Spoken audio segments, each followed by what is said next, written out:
ओम श्री गणेशाय नमः। ओम श्री सरस्वत्यै नमः। ओम श्री गुरुभ्यो नमः। सदाशिवसमारम्भां शंकराचार्यमध्यमाम् अस्मदाचार्यपर्यन्तां वन्दे गुरुपरम्परां। श्रुतिस्मृतिपुराणानाम् आलयं करुणालयं नमामि भगवत्पादं शङ्करं लोकशङ्करं। शङ्करं शङ्कराचार्यं केशवं बादरायणं सूत्रभाष्यकृतौ वन्दे भगवन्तौ पुनः पुनः। समस्तजनकल्याणे निरतं करुणामयं नमामि चिन्मयं देवं सद्गुरुं ब्रह्मविद्वरम्। नमः श्री शङ्करानन्द गुरुपादाम्बुजन्मने सविलासमहामोह ग्राहग्रासैककर्मणे ग्राहग्रासैककर्मणे। हरि ओम। श्लोक क्रमांक 56 से हम लोग पढ़ेंगे 56 वर्स नंबर 55 से हम लोग पढ़ेंगे। ध्यातृध्याने परित्यज्य क्रमाध्येयैकगोचरं निवातदीपवच्चित्तं समाधिरभिधीयते। वृत्तयस्तु तदानीम अज्ञाता अप्यात्मगोचराः स्मरणादनुमीयन्ते व्युत्थितस्य समुत्थितात्। वृत्तिनामनुवृत्तिस्तु प्रयत्नात् प्रथमादपि अदृष्टा सकृदभ्यास संस्कारस्सचिवात् भवेत्। यथा दीपो निवातस्थ इत्यादिभिरनेकधा भगवानिममेवार्थम् अर्जुनाय निरूपयत्। अनादाविह संसारे संचिता कर्मकोटयः अनेन विलयं यान्ति शुद्धो धर्मो विवर्धत। धर्ममेघमिमं प्राहुः समाधिं योगवित्तमाः। वर्षत्तेष यतो धर्म अमृतधारा सहस्रशः। सो इस अंतिम भाग में विद्यारण्य स्वामी जी साधना के बारे में हम लोगों का मार्गदर्शन करते हैं और कहते हैं कि व्यक्ति को श्रवण मनन निधिध्यासन करना चाहिए। इसी के द्वारा अज्ञान की निवृत्ति और ब्रह्म ज्ञान की प्राप्ति होती है। यही साधन है। अन्य साधन सहकारी साधन है, मदद करने वाले हैं, उपयोगी है, लेकिन ये सब अंतरंग साधन इनको बोलते हैं। तो यहां पर कहा कि श्रवण से सूक्ष्म मनन है, मनन से सूक्ष्म ध्यान है। ध्यान में हमको ध्यान देना है। जैसे हमने संकेत किया था कि हर व्यक्ति के भीतर ये सामर्थ्य है कि वो ध्यान दे सकता है। जो उसकी प्रिय वस्तु होती है उधर वो ध्यान देता ही है।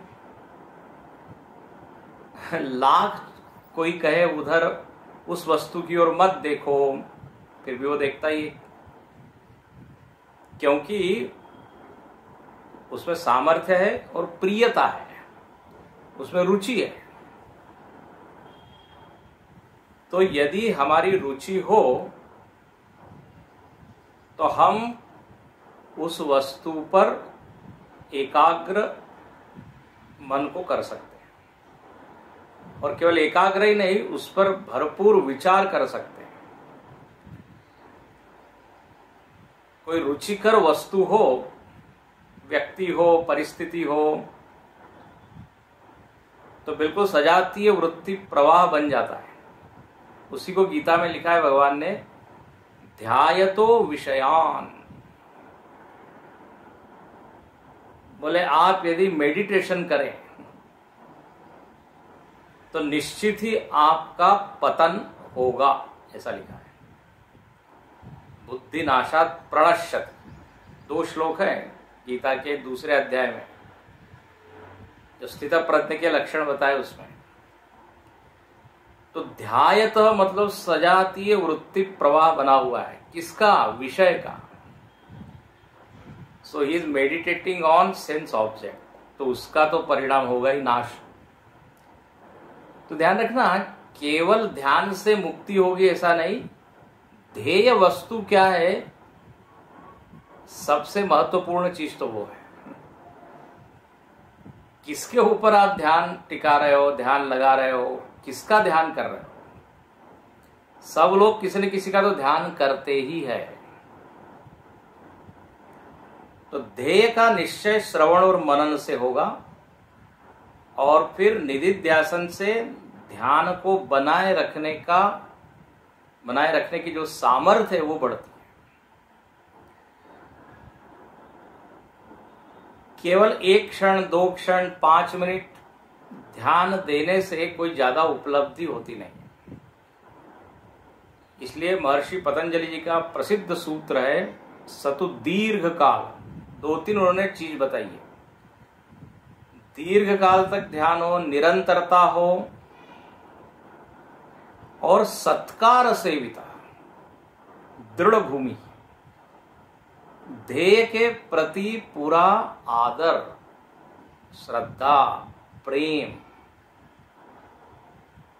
श्रद्धा है नहीं, हमको कहा इसलिए हम कर रहे हैं, तो देखिए भले ही आंख बंद करके हम बैठे हैं, लेकिन हम खुद जानते हैं कि ध्यान किसका हो रहा है।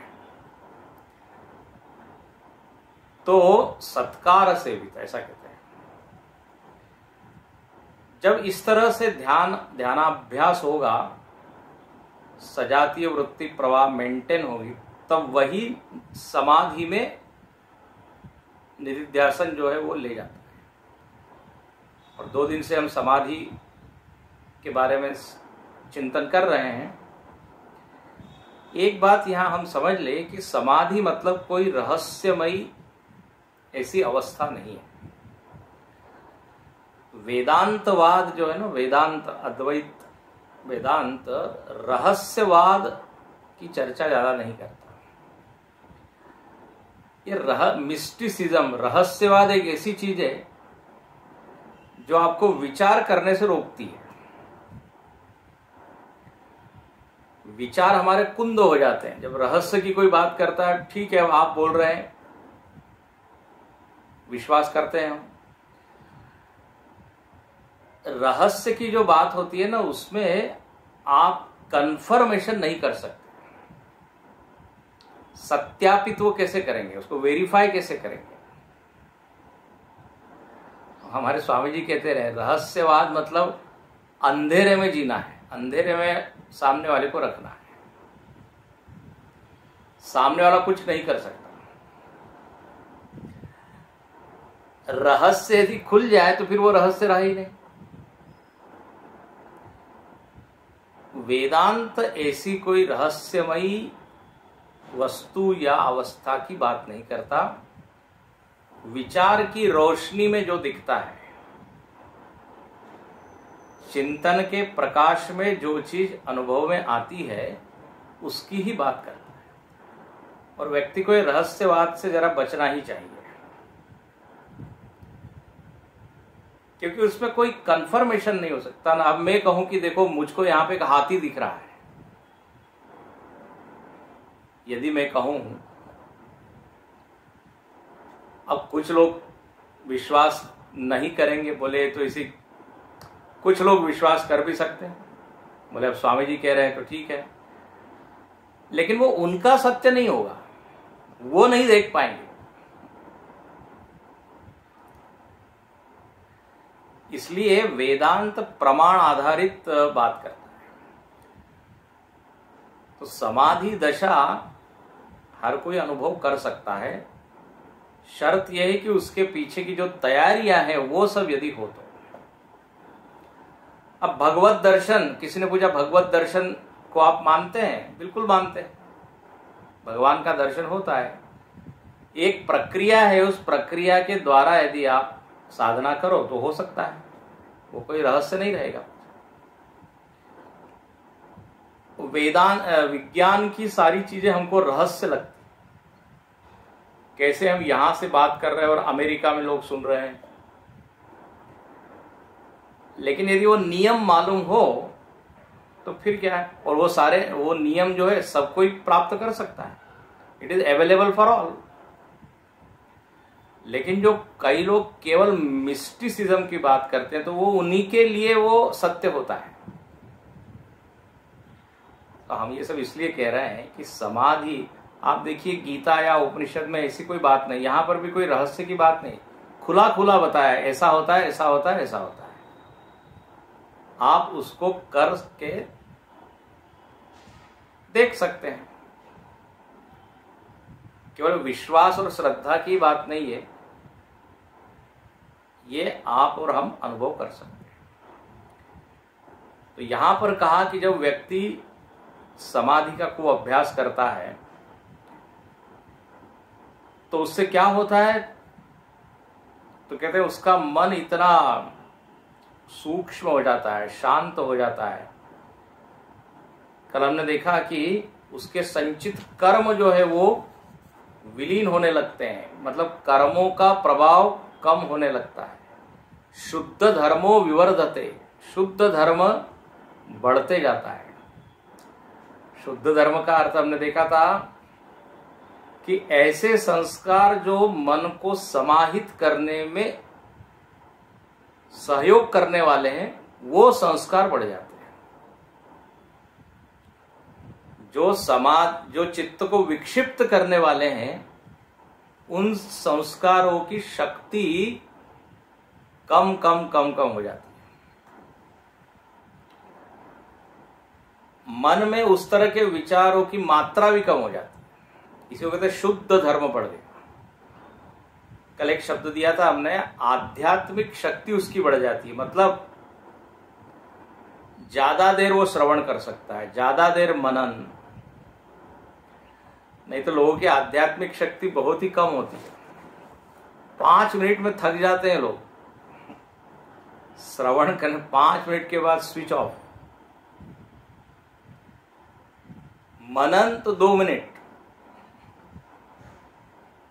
निधिध्यासन की तो क्या बात करें, आंख बंद करके बैठना यही एक बहुत बड़ी चीज, मतलब ऐसे आसन में बैठना ही इटसेल्फ भी क्या कहते हैं उसको, साधना हो जाती है। तो आध्यात्मिक शक्ति कम है इसका। तो शुद्ध धर्मो विवर्धते, फिर वो घंटों बैठ सकता है। जैसे भगवान शंकर का वर्णन है ना, शंकर जी का, शंकर सहज स्वरूप समारा, लाग समाधि अखंड अपारा। शिवजी बैठते हैं तो फिर 2-4 घंटे नहीं, 2-4 वर्ष नहीं, हजारों वर्ष बीते संवत सहस 87। एक बार समाधि लगाई 87,000 साल। कितना उनमें शुद्ध धर्म होगा।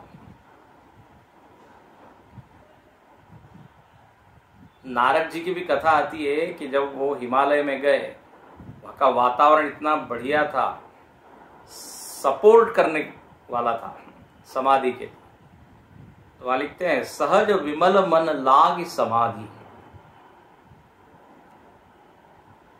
नारद जी जो एक क्षण एक जगह नहीं रुकते, बार बार घूमते रहते हैं, चलते रहते हैं, वो वहां बैठ गए समाधि में।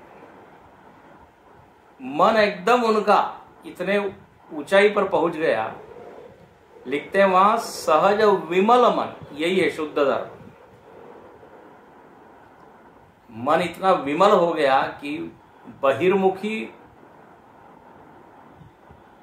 मन उनका अंतर्मुखी हो गया, बाहर जाने का मन नहीं करता, आंख खोलने का मन नहीं करता।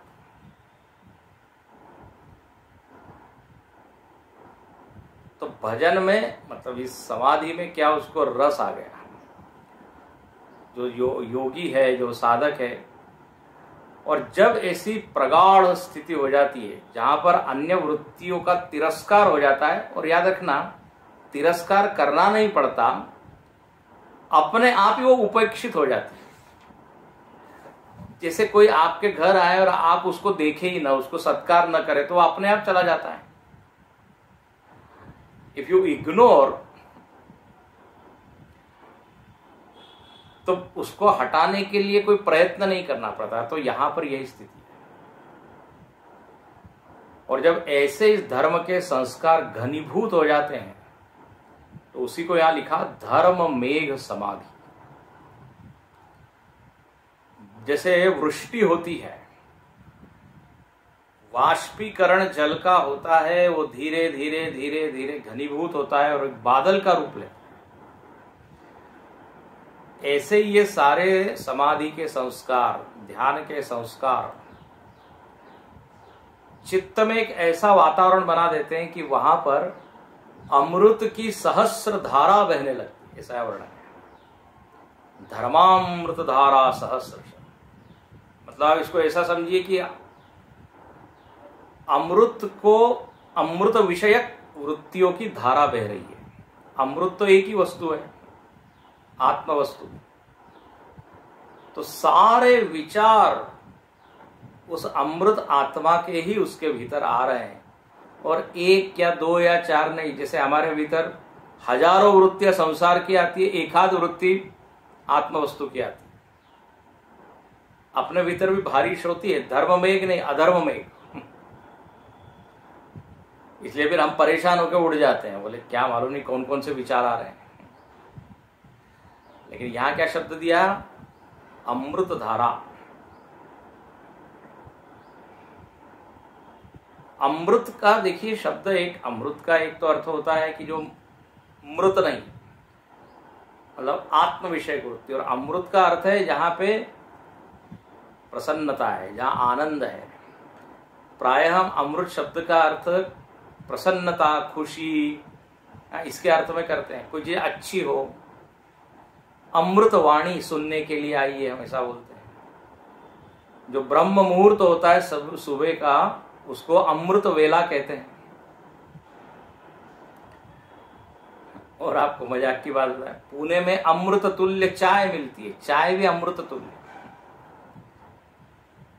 सहस्र हजारों दुकानें किसकी? अमृत तुल्य चाय। तो अमृत मतलब क्या? बढ़िया है, जहां कोई प्रतिकूलता नहीं। तो ऐसे आनंद की वर्षा उसका अनुभव होता है। जैसे देखिए तप रहे हैं हम गर्मी से, और जब बारिश होती है, पहली बारिश, तो कैसा शीतल वातावरण, ठंडक।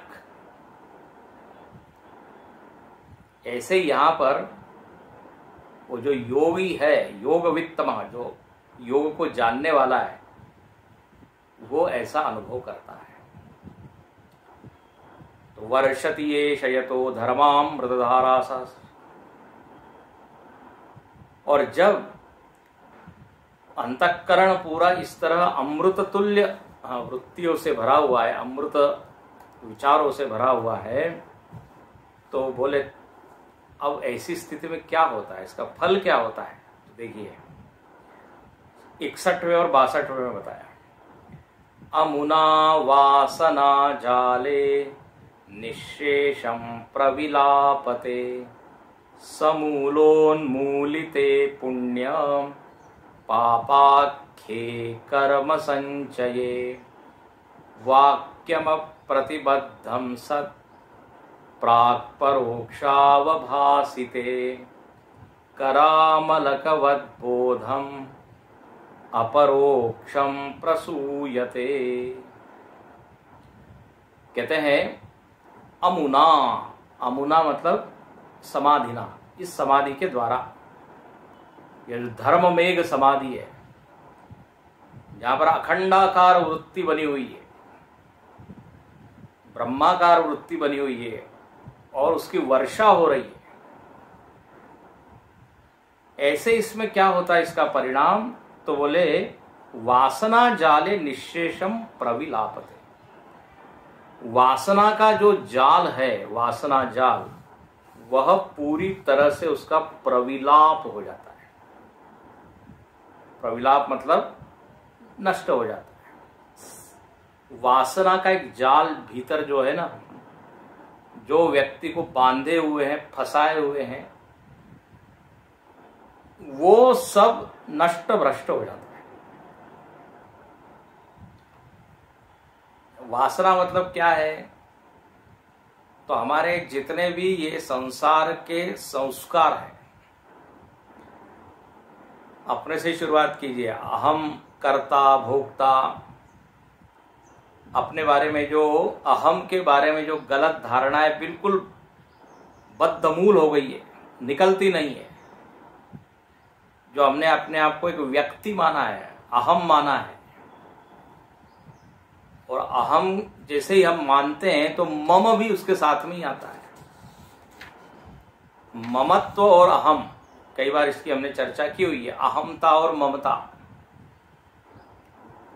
ये जितने दृढ़ होंगे, संसार के संस्कार उतने ही अधिक दृढ़ होंगे। वही वासना है। जितना हमारा मम कम होते जाएगा उतना अहम कम होगा, है ना। ममत्व की वस्तु जितनी बड़ी होगी, अहम उतना बड़ा होगा। बहुत बड़े महल में मैं रह रहा हूं तो मैं बड़ा धनी हूं। जैसे जैसे घर का आकार कम होता है, अहंकार भी धीरे धीरे, अब क्या है, कुछ नहीं। ये दोनों साथ में चलते हैं। तो ये सब वासना का ही रूप है।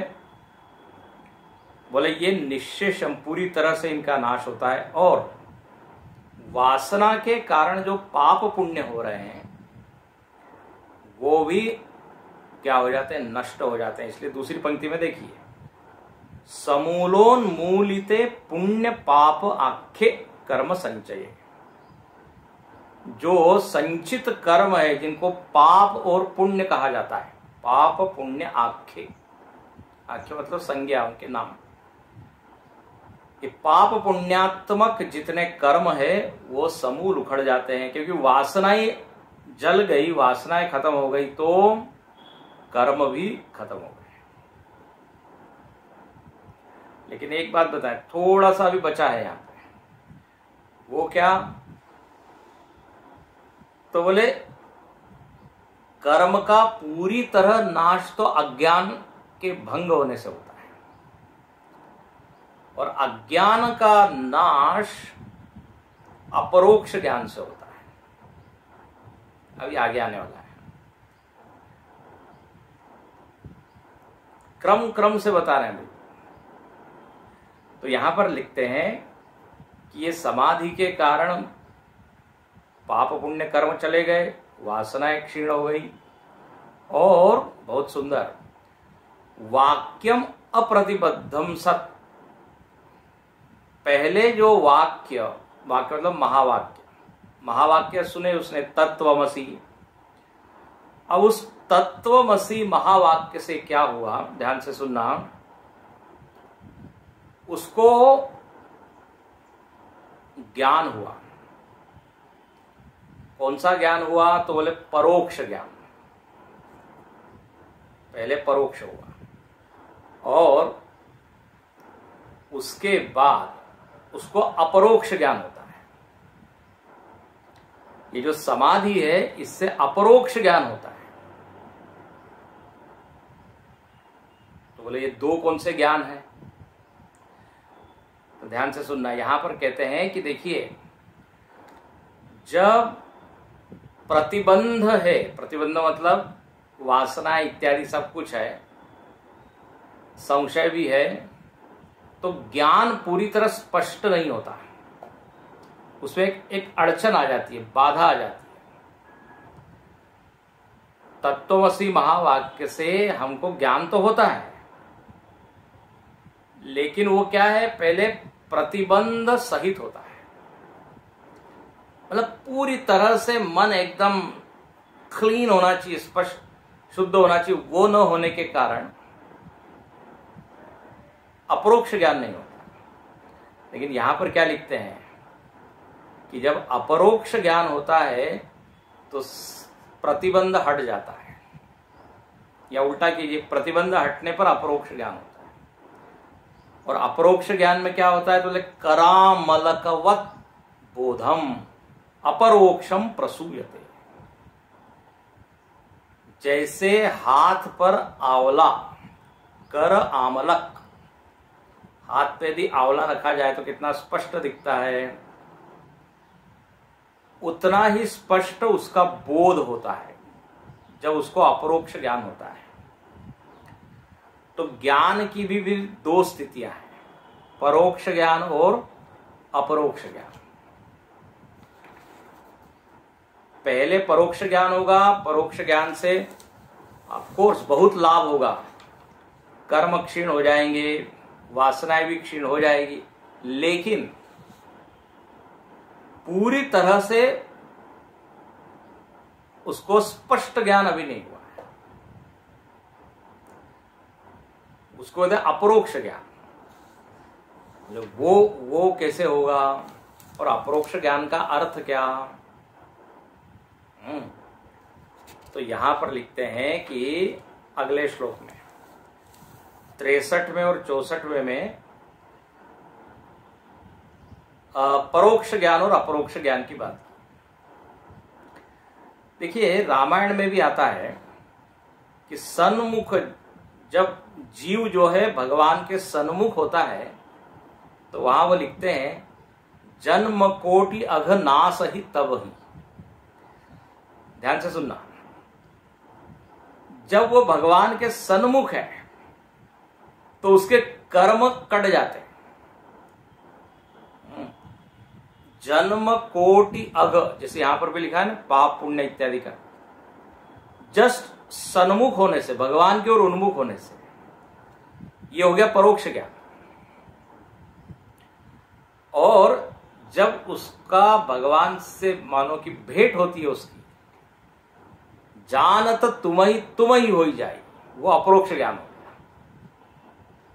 भगवान से मुलाकात उसकी होती है और आत्म रूप से मुलाकात होती है, तो वह फिर भगवान से अलग रह नहीं जाता।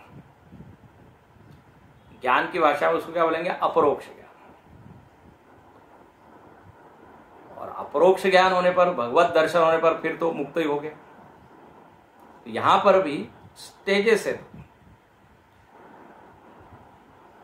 जन्म कोटि, पहले कर्म का नाश हुआ, वासनाओं का नाश हुआ, और अपरोक्ष ज्ञान से अज्ञान का नाश हुआ, जो कि उसका मूल है, वासना और कर्म का मूल।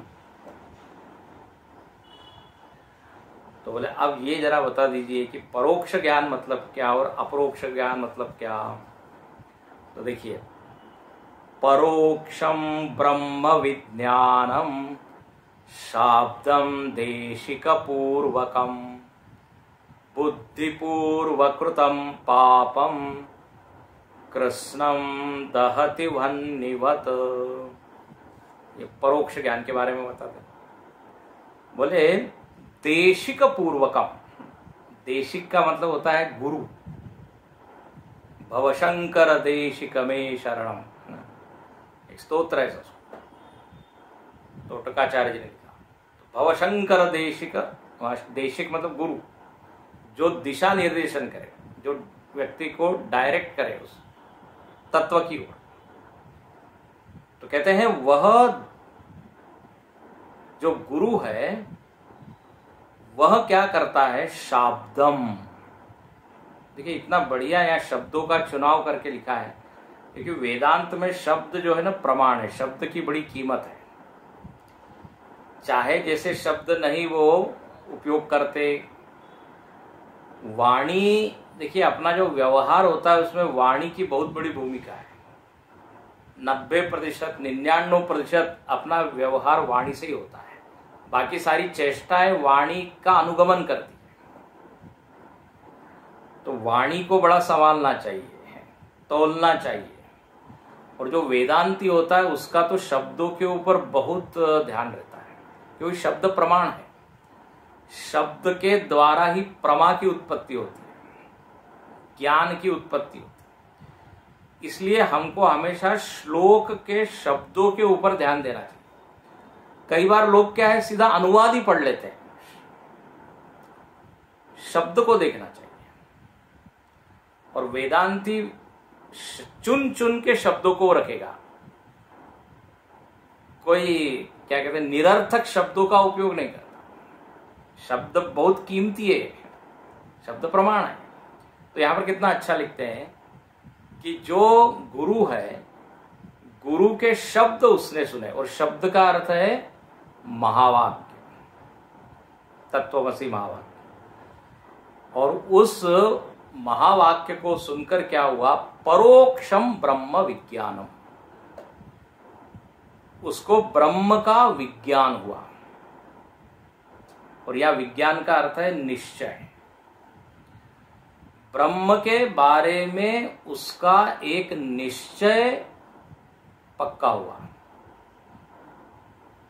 इसको कहते हैं परोक्ष ज्ञान। क्या निश्चय पक्का हुआ कि ब्रह्म नाम की एक वस्तु है, निर्विकार है, निराकार है, जगत का कारण है, वह वस्तु है, अस्ति। ये परोक्ष ज्ञान, ब्रह्म अस्ति। यदि एक जगत में सत्ता सत्ता शब्द दिख रही है, एग्जिस्टेंस है, तो इसके मूल में भी कोई सत्ता होनी चाहिए, वहां से ये जगत आया। इस बारे में उसको कोई डाउट नहीं होता, इसलिए उसको कहते हैं विज्ञान, निश्चय। कारण कोई है, ये निश्चय उसका हो जाता है। वो चेतन है, आनंद रूप है, अखंड है, तो अस्ति, अस्तित्वोपलब्धव्य, उपनिषद ने भी कहा। इसको कहते हैं परोक्ष ज्ञान। परोक्ष का बिल्कुल एकदम साधारण भाषा में अर्थ करें तो ब्रह्म नाम की एक चीज है, वो दूर कहीं है, हमसे अलग है, ऐसा ज्ञान होना, ये परोक्ष ज्ञान। और ये होता है, श्रवण से होता है, बिल्कुल होता है। भगवान का भी ज्ञान, हाँ, परोक्ष ज्ञान होता है ना, कि भगवान है, किसी भी चीज का आप देख लीजिए। तो ब्रह्म विज्ञान, निश्चय पक्का हुआ। अब मतलब ब्रह्म के बारे में जो नास्ति भाव था, अरे ब्रह्म वगैरह सब कल्पना है, भ्रम है, ये साधुओं ने अपने मन गढ़ंत एक कल्पना कर ली है। कई लोग ऐसा बोलते हैं, ये कुछ होता नहीं है। लेकिन क्या हुआ, श्रवण इत्यादि से परोक्ष ज्ञान उसको हो गया, नहीं है, गुरु के वाक्यों को सुनकर, इन महावाक्यों। और इस परोक्ष ज्ञान होते ही क्या हुआ, देखिए क्या बढ़िया बात लिखी है, बुद्धि पूर्व कृतम पापम कृष्णम दहति वन्निवत। परोक्ष ज्ञान निरर्थक नहीं है, बेकार नहीं है। परोक्ष ज्ञान से होता है कि जो बुद्धि के द्वारा पाप हमने किए हैं, वो सब जल जाते हैं। अग्नि, जैसे अग्नि में कोई चीज डाल दी जाए तो वो जला देती है, ऐसे ही परोक्ष ज्ञान की अग्नि में बुद्धि के द्वारा किए गए पाप सब जल जाते हैं, दहन हो जाते हैं। अब बुद्धिकृत पाप मतलब क्या, इसका एक अर्थ तो ये है मानसिक पाप। कई बार हम पाप कैसे करते हैं, मन से करते हैं, शरीर से नहीं। मन में विचित्र तरह की वृत्तियां आती है, अपराध करने वाली वृत्तियां आती है, दुष्ट वृत्तियां आती है, तो ये क्या हो गया, बुद्धिकृतम पाप। और दूसरा क्या है, जानबूझ के किए हुए जो पाप कर्म, बुद्धिपूर्वक, बुद्धि लगा के, दिमाग लगा के लोग करते हैं कि नहीं गड़बड़ का, उनको मालूम है कि ये गलत है, बुद्धि कह रही है, लेकिन बड़े क्या कहते हैं, बुद्धिमानी पूर्वक करते हैं। तो जानबूझकर जो किए हुए हैं, ऐसा भी इसका अर्थ है। मानसिक जो है वो कर्म, पाप कर्म, वो सब परोक्ष ज्ञान से ही जल जाते हैं। इसलिए देखिए, सुनते रहना चाहिए, उससे परोक्ष ज्ञान होगा और ये पाप जलेंगे। अच्छा, ये पाप जलेंगे, इसका एक और अर्थ ये है कि जितना जितना हम ये ब्रह्म ज्ञान सुनते हैं, पाप करने की वृत्तियां कम होने लगती है कि नहीं? तो ऑटोमेटिकली भविष्य में जो होने वाले पाप कर्म है वो जल गए। अरे भाई, जब आप कोई अच्छी अच्छी चीज सुनते हैं तो बुरी वृत्तियां, उसका जो बीज है अंदर बैठा हुआ है, वो जलने लगता है।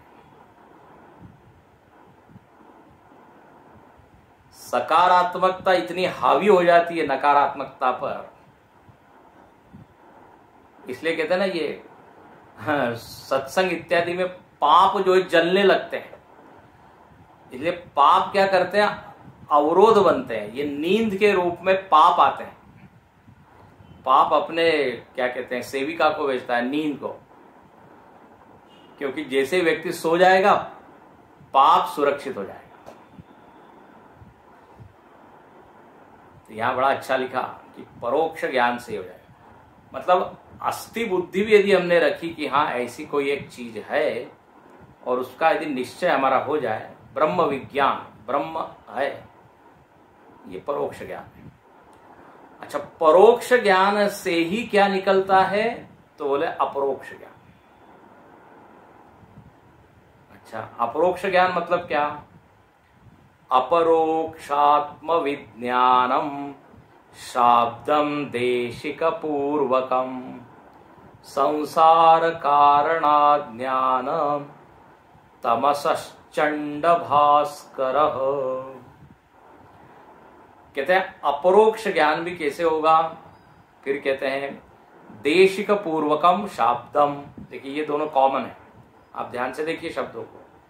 63 और 64 में आधा वाक्य समान है। गुरु के मुख से निकले हुए शब्द महावाक्य,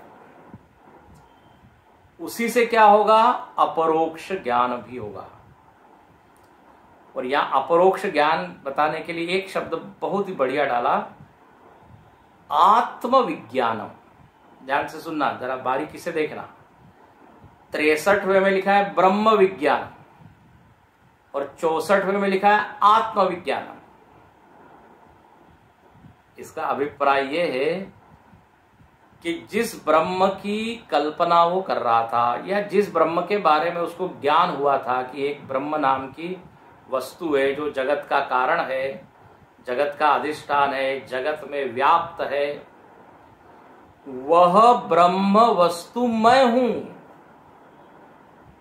इसलिए आत्म शब्द लिखा है, आत्मविज्ञानम।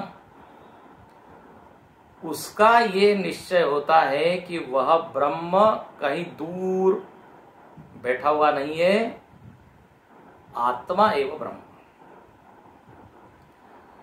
ब्रह्म का निरूपण हुआ था कि जिससे जगत की उत्पत्ति हुई, जगत जिसमें स्थित है, जगत जिसमें लीन है। आनंदम ब्रह्मेति व्यजानात् आनंदादेव खलु इमानि भूतानि जायन्ते। आनंद ही ब्रह्म है और वह आनंद ही आत्मा का स्वरूप है। तो जगत का कारण ये आत्मवस्तु ही है, कोई और नहीं है। जगत का अधिष्ठान आत्मवस्तु ही। ब्रह्म के जितने लक्षण उसने सुने हैं, वो उसको जब स्व में दिखने लगे तो इसको कहते हैं अपरोक्ष ज्ञान।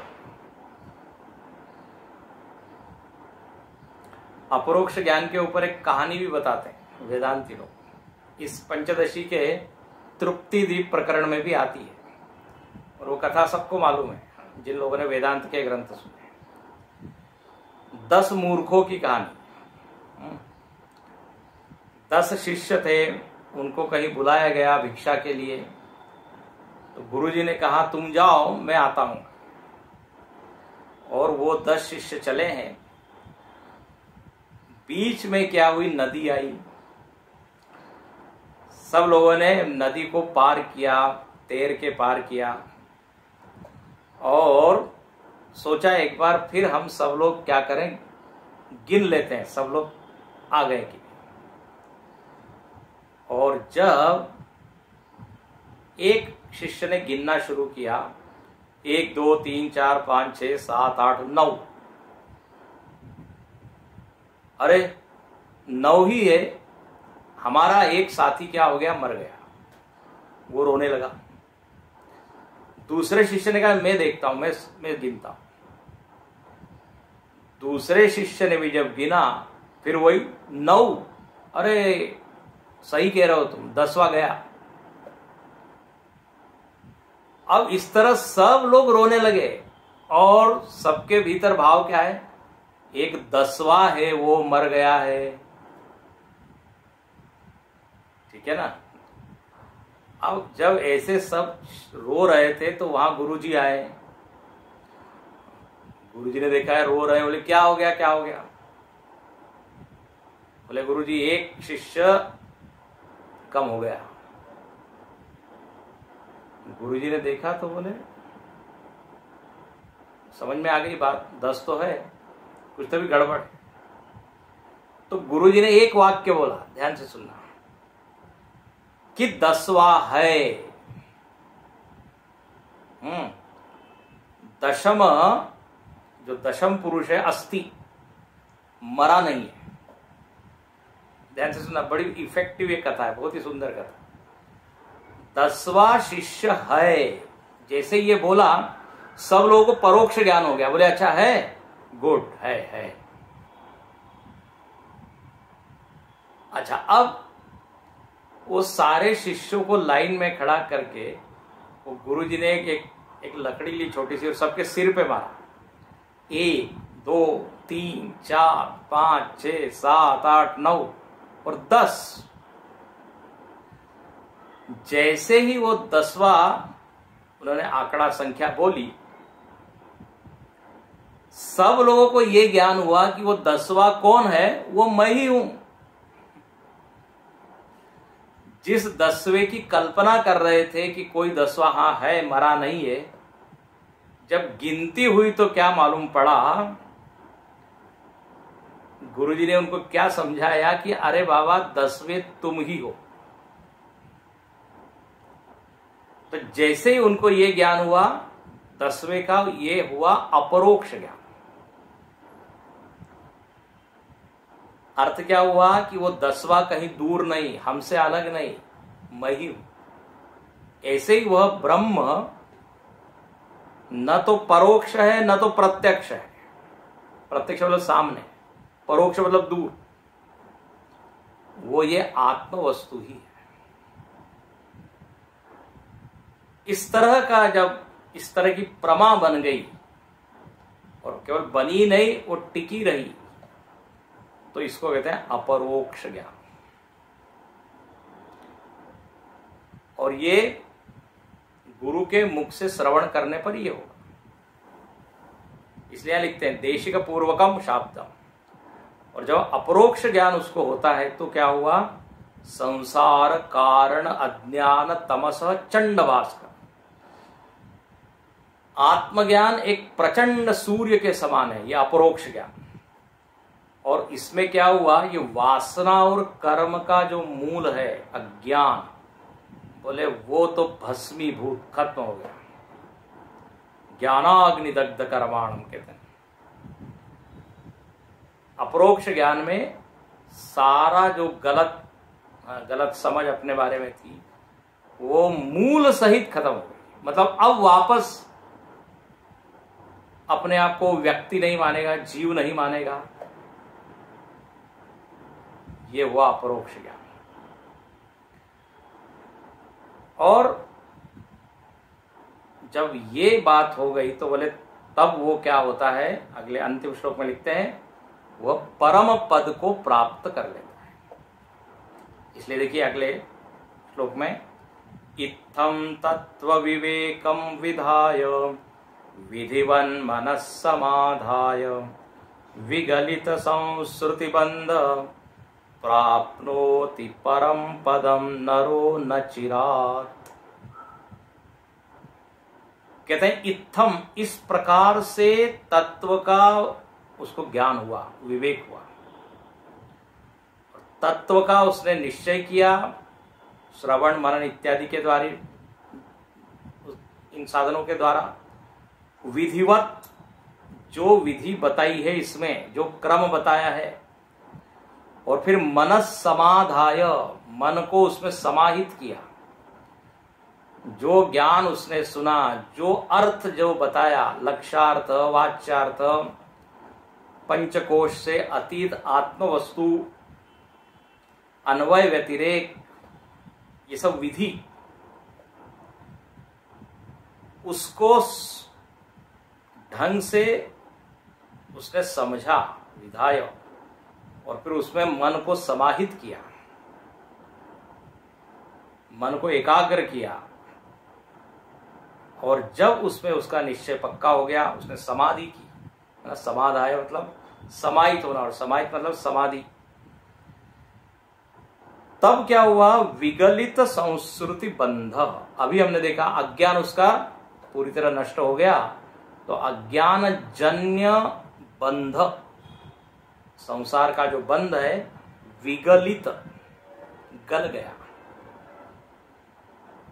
और एक तरफ तो बंधन गल गया, दूसरी तरफ प्राप्ति किसकी हुई? परम पद।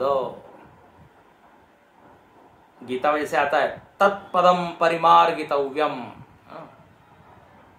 असंग शस्त्रेण दृढ़ेन छित्त्वा ततः पदम तत्परिमार्गितव्यम। बिल्कुल वही क्रम है वहां पर।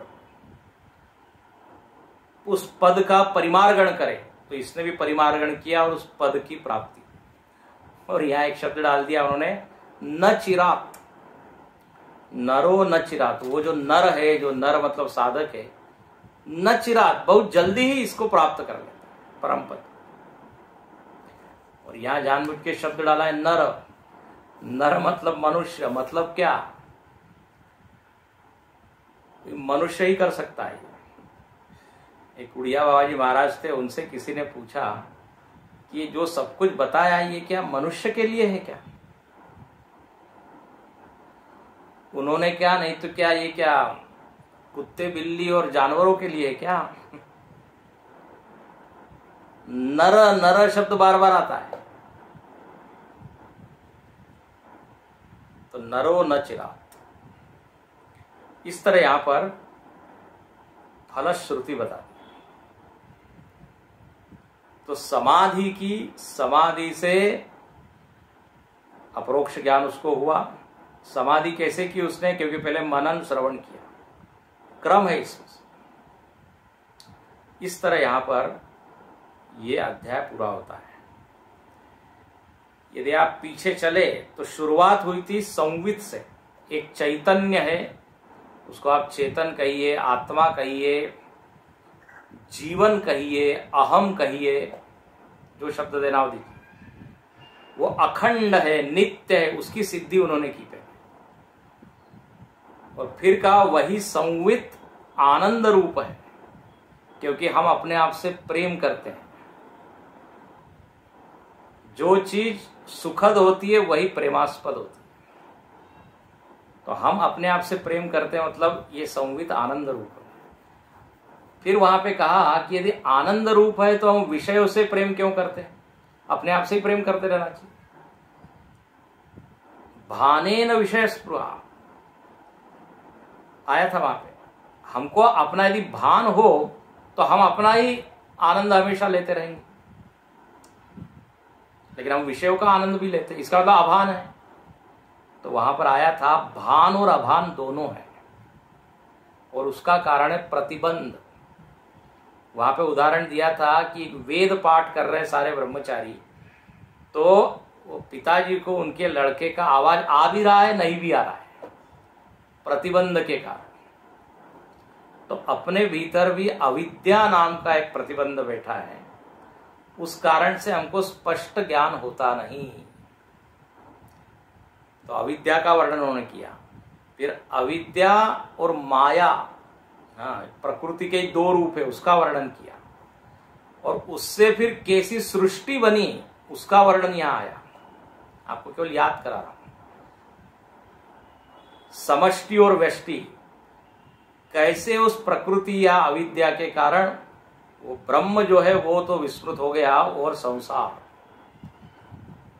और वो माया के कारण ही सारी सृष्टि बनी, वो प्रक्रिया वहां आई थी।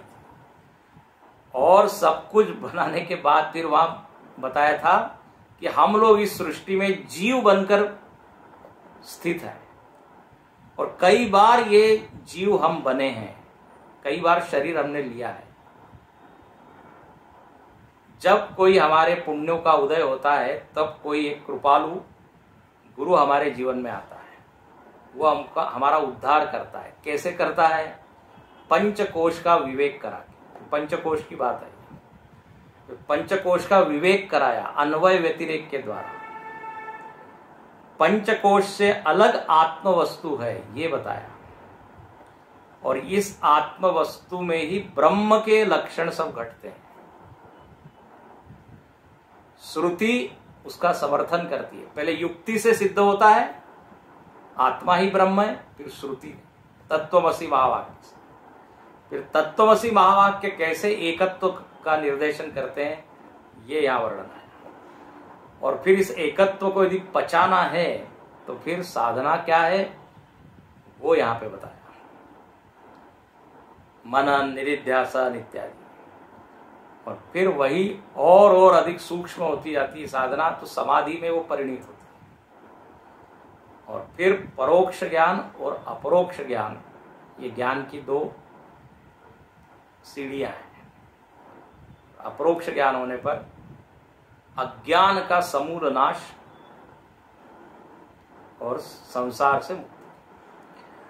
अब इस पूरे अध्याय के ऊपर आप एक निबंध लिख सकते हैं और सारे श्लोकों को टॉपिक वाइज आप बना लीजिए। 5 श्लोकों में पंचकोश है, 4 श्लोकों में अन्वय व्यतिरेक है, हाँ समाधि 3 श्लोकों में है। तो आपको पूरा जो सुना हुआ है ना वो पूरा याद रहेगा। ये आप करके देखिए, बड़ा अच्छा लगेगा।